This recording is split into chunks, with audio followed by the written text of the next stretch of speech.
beautiful, and welcome back to my channel, and welcome to this video that's gonna be a tag. It's gonna be the new makeup releases tag. I did this tag, I created this tag last year, and we're doing it again, and this year I'm doing it together with my dear friend Samantha March. I've known Samantha March for years. Me and Sam actually met for the first time in New York. I was kind of hoping to see her again this year, but 2020 has not been the best year for meeting your friends in any way, shape or form, but hey, there's always 2021. But she asked me if I wanted to do this tag again this year, which is like using the same questions but just adding new answers. And I was so excited because this is something that I've been wanting to do either way. I just want to use December as a way of really like, you know, tying everything together and just chat a bit about what's actually happened in 2020 when it comes to the makeup world. So in this video, we're going to talk about the hyped products that lived up to the hype, the ones that didn't, the biggest snooze fest, and just a little sneak peek of what I think we have in store for us in 2021. Don't forget to check out Samantha. She will be linked down below. You need to go check her out if you for some reason are not subscribed already. She is such a sweetheart. I know you will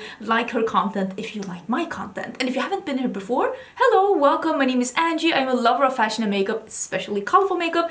This makeup look is coming up next week. This is the member exclusive tutorial for December. There is a dog walking around, but there's also a button down here that says join, and when you join my membership you will get member exclusive tutorials, really deep dive tutorials of looks that you have been requesting, and also you will get member exclusive emojis to use in the live chat or in the comments, and you will get a little happy clown next to your name showing that you are part of the happy clown squad. That is of course optional, but I would love to see you subscribed either way. I do upload quite a lot of videos. We're in the middle of Vlogmas, so we're having one video every day until Christmas, so there's always a lot of content here, though I upload a lot of videos no matter the time of the year. But let's get into this video because we're gonna be spilling some tea. We're just gonna jump into the questions, and the first question is, what mainstream releases lived up to the hype most this year? And for me personally, and if you feel something different about these questions, if you want to share your answer with the group, please let us know down in the comments. I cannot wait to see what Samantha answers. We have a bit of a different makeup aesthetics. Like, she loves her neutrals. She's been into more green and purple though, but I love my color. But I've been a bit more into neutrals. Maybe we're becoming each other. Maybe we're more alike than we think. But for me, the mainstream releases that's been living up to the hype most this year has been the ones from Nabla and Natasha Denona. I know that you might think that, oh well, Nabla is a small indie brand.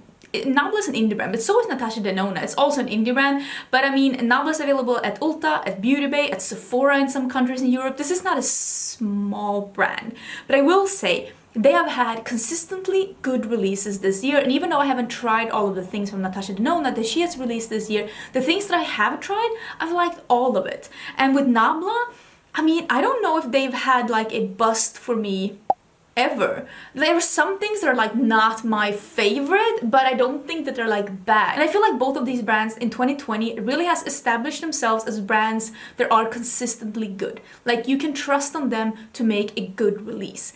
And that is the best like reputation a brand can have. Do you remember when Anastasia Beverly Hills had that reputation? Pepperidge Farm members. But that's gonna be my answer, but I love to hear what you have to say about it. The second question is, what indie release lived most up to the hype in 2020? And for that, I have two answers. I have not seen an indie brand receive as much hype for their absolute first release as Propa Beauty did. I have all of their lipsticks. I brought out a couple here. I'm actually gonna show you this one. This is my favorite. I made it. Such a great formula, smooth, creamy, like almost glossy, like satiny glossy, just a comfortable, beautiful formula with a nice smell. It is made and owned by a black woman, and it's just a great release. It's affordable and excellent quality, and it's just, I have not seen a first launch from a brand receive this much hype and actually live up to it. It's just such a good release, and I've heard some sneak peeks behind the scenes of what's coming next, and I cannot wait to share that with you as well. I will of course link as much of this as I can down below if I have something. But yeah, Propa Beauty, they just came in and they're like, here we are, and boy, they were not kidding. The lipsticks are fantastic. Another brand that has really been receiving a lot of hype this year, and for good reason, even through like bigger mainstream like Instagram accounts like Trend Mood. I've even seen some bigger influencers use it, and that is Kaleidos, and nothing makes me more happy than to see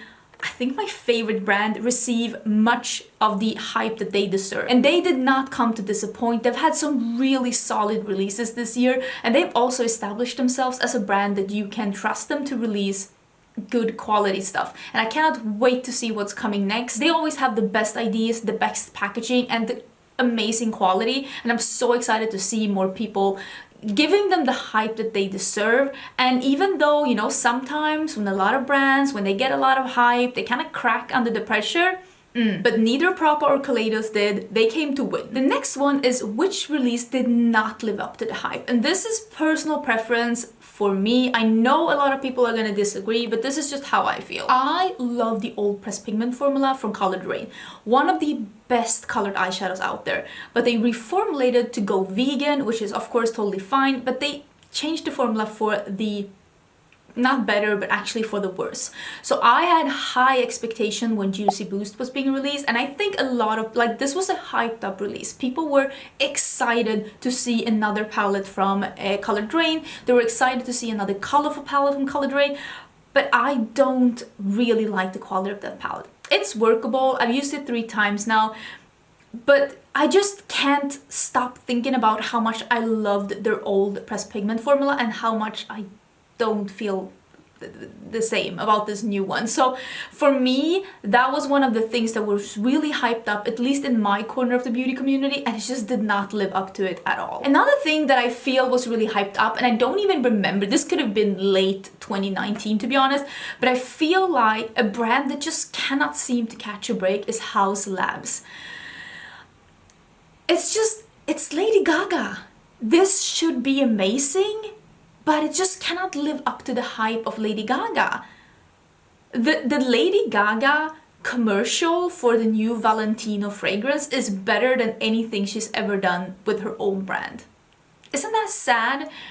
It's just, everything's just, there's nothing that's like hot. It's just a bit sizzling, like I don't know, I feel like this brand had all the potential and people were so excited to see what Lady Gaga was gonna do when it comes to makeup. We were like, and it's just, and I feel sad. And at this point, I feel so not enamored with the brand, so I don't understand how I could ever feel hyped about it. Even now when she released her quads, I was like, I like quads, but I'm not that into this brand. Like, I feel bad. I haven't even tried the brand and I feel over it. So yeah, that brand, it didn't come to deliver. It didn't live up to the hype that it initially got. Question number 4, and this, I knew instantly what I wanted to answer on this question. Question number 4 was, what was the biggest curved ball? Like, what was the release that surprised you the most, or the brand that took a turn for the better in a way that you did not expect? And for me, I have 2 answers. One of them being Sigma. Sigma has really gone from good to amazing. Like, they have released some really good eyeshadows, and they started a bit late last year, but I think some people, including me, were just like, oh, it came from nowhere. But this year they have released several really good high quality eyeshadows, like better quality eyeshadows than some of the like expensive mainstream brands. Like, I prefer the quality of the Sigma eyeshadows over like Urban Decay, for example. So I am super thrilled for them to have such good eyeshadow formula, and I feel like nothing can stop them now. Like, I'm so intrigued to see where they are taking this. Like, the lip gloss formula is really nice as well. There is a brush in it, I prefer Doe Foot, but the formula is great. Like, I am so thrilled to see where they are going with this, because I feel like they really came in here and no one was expecting it, and now everyone is talking about their eyeshadow palettes, and for good reason. Another brand that totally took me by surprise, and I don't think anyone's gonna be surprised when I say BH Cosmetics. I remember BH Cosmetics being a kind of a brand. Like, I liked some of the releases. Most of the releases were like meh, they seemed a little boring. But then I tried the Ice Cream Shop palettes, and the quality is amazing, like so crazy, better than most brands, to be honest. I am blown away by the quality of those palettes. So I decided to take my chances and buy the Blueberry Muffin as well, and that one is also crazy good. I think I even prefer that one because of the color selection. There's something about the blue and neutrals at 50-50. Such a good palette. And since then, because I had 4 palettes then, 3 of the ice cream palettes and 1 of the blueberry muffin, I have bought, I think 5, 6, I bought 6 more BH Cosmetics palettes. So I went from having 0 BH Cosmetics palettes to 10 in what, 2 months? Something has changed with the formula. The eyeshadow palettes, the ice cream shop palettes, and the eyeshadow palettes that have the square pans, crazy good quality. I cannot recommend them enough. I am blown away by the turn that they took somewhere and no one told me, or maybe I didn't listen. It's probably me that I didn't listen. But I am so excited to see what they come up with in 2021 because I feel like they are on a roll. Like they were big and then they were like meh, and now they are on a roll, and I feel like if they really curate this well, nothing can stop them in 2021. Question number 5 is, what is the biggest letdown / snooze fest of 2020? For me, well, what I feel was like a missed opportunity. The biggest missed opportunity of 2020 is the Urban Decay Naked Ultraviolet. First of all, there are parts of that palette that is really good, but I don't love the quality of the palette, and I also feel like the color selection is weird, and it's one of those palettes that they feel like the shades that I wanted to be matte are shimmers, and the shades that I wanted to be shimmers are matte. It's just a bit of a hodgepodge.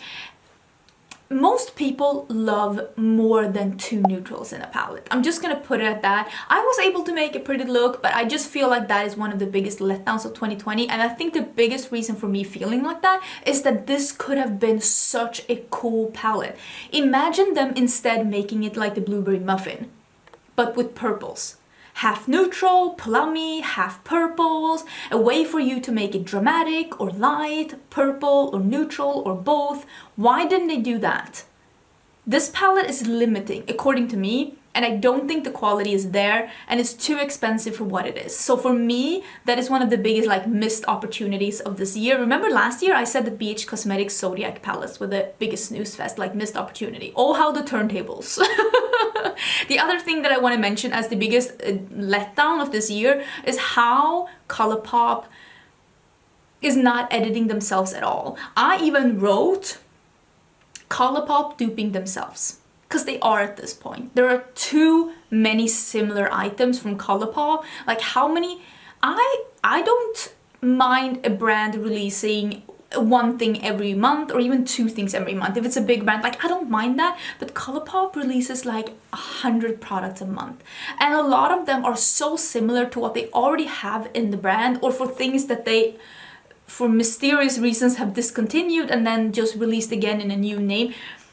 It's becoming a parody, like they're becoming like a joke, and I want better for them. And even discussed in a recent video that I feel like there's been a quality change in Colourpop's eyeshadow quality this year. I haven't tried the Child palette or the Raw Beauty Christie release since I said that, and some people have said that that quality is still the old good Colourpop quality, so I'm super intrigued to be trying that. Hopefully there's a video or Instagram or something up on that while you're watching this. That is on its way to me, that's what I want to say. But I feel like Colourpop needs to go back to the drawing table, sit down and edit themselves and talk about where they want to be in 2021, because I feel like 2020, not because just of the situation worldwide, but their releases has been all over the place, and I feel like they need to tighten it up a bit. It's just a bit all over the place. Number 6 is, what is the best holiday release of this year? And I have not bought that many holiday releases. I did just buy the Lunar Beauty Eclipse something palette. I haven't received it yet, but when you're seeing this, I probably did something with it. I also did buy the both Melt palettes. I don't think the Melt release for holiday this year is as good as the release they had last year, but I still think it's interesting enough for me to pick it up. Those are the 2 releases that I bought. I thought they were interesting enough for me to buy them, and I am pretty sure that I'm gonna enjoy them. But I would say if you're only gonna buy 1 holiday release this year and you want to buy something that is holiday themed, good quality, and pretty affordable price, buy the big Naughty Holiday palette by BH Cosmetics. It is awesome quality. I will link the video down below where I'm using it. It's awesome quality. It's pretty affordable for that big of a palette. I love the looks I did with it, and it's just a great buy. And it's also colors that you will be able to wear outside of the holiday. There are some reds and greens, yes, but there are also some purples, some duochromes, lots of neutrals.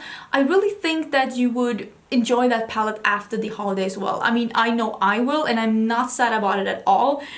It's just great quality for a pretty decent price, and I do recommend that a lot. Other than that, I couldn't even remember a holiday release where I was like, oh, maybe the Kaleidos multi-chrome highlighter. I don't know if that is a holiday release, but they released it in November. That one is spectacular, I have to say. That one is really good. But I don't think that that is labeled a holiday release, but the holiday releases that I bought are those three that I can remember right now that I think like, ooh, I'm happy.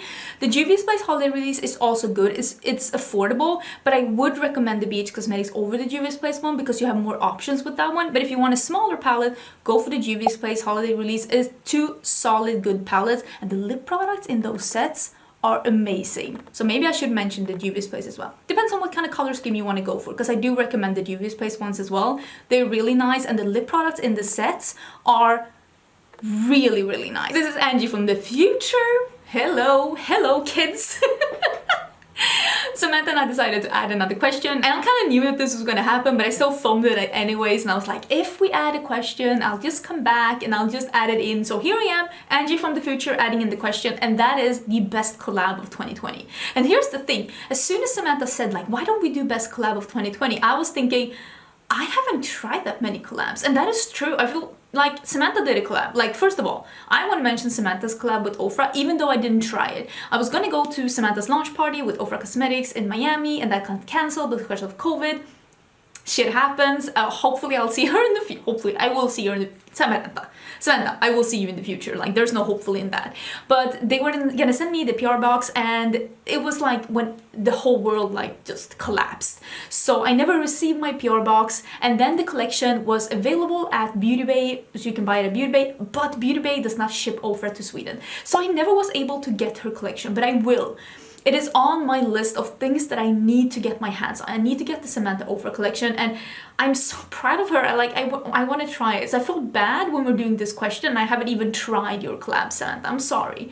But it was like, I don't know what to do. I don't know what to do. But I wanted to mention two other collabs that I tried that I really have enjoyed. And the first one is the Ofra collab that Jen Loves Reviews did with Ofra. And Jen and Ofra did a collab later on, and then the postal service was working again, so I was able to get the collab. These are liquid lipsticks in 3 shades, and these are meant to be mixers. You can wear them on their own as well. They are reimagined, redefined, and revived. These are meant to be shades that you can mix either with each other or with other lip colors to make them more wearable, or to make them darker, or to make them lighter, to make like ombre lips and stuff. So I love the Ofra formula, and I love Jen, so I thought that this was such a fun collab. I'm so happy that she had the opportunity to do this collab, and I was so excited that I was able to try it. Another collab that I really liked, and I know that not everyone liked this collab, but I did. This is the Pure and Raw Beauty Christie palette. It was a 9-pan colorful palette on this side, and then there was a 9-pan neutral palette on this side. We'll see. Mostly play with the colorful side, but I do have 2 videos up on this. I have 1 palette, 3 looks, and I have a first impression, so I have 4 looks with this palette, and I enjoyed it. I thought that this was a good palette. I will say a couple of collections that are collabs that I haven't tried because I'm in Sweden and it hasn't reached me, but I have ordered them, and that is the Raw Beauty Christie and Colourpop collab and the Beauty Bean and Shroud. They said they're going to send it to me in PR, so those are 2 collections that I am waiting for, that I hope I will be able to get my hands on them. Hopefully they are on their way to me. So I would also like to mention those 2 collabs as 2 collabs that I thought were wonderful and that I am like dying to try. So, but I mean, the year's not over. Maybe there's more collabs coming. Who knows? Okay, back to past Angie. Okay, last question. What are your predictions for releases during next year?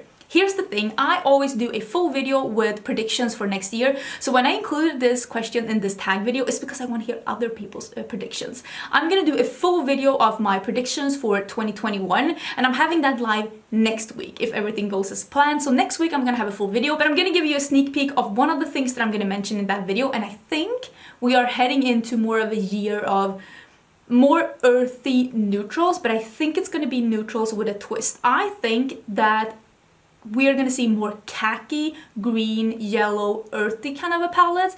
Some brands have released them lately, they have been getting some hype, and trust me when I say I do think that brands pay attention to that. So I would not be surprised if we see more khaki palettes in 2021, and you know what? I am here for it. I hope that this little mini trend that I've seen, I hope that that becomes reality, because no one would be happier than me. But I will talk more about that in my video next week, so don't forget to subscribe so you can see what's coming up. I'm gonna have a video tomorrow as well. Don't forget to check out Samantha. I will leave a link down below. And if you're wondering about any of the things I talked about in this video, I'm gonna try to link as much as possible in my description box. Thank you so much for watching. I will see you tomorrow for a new video. Bye!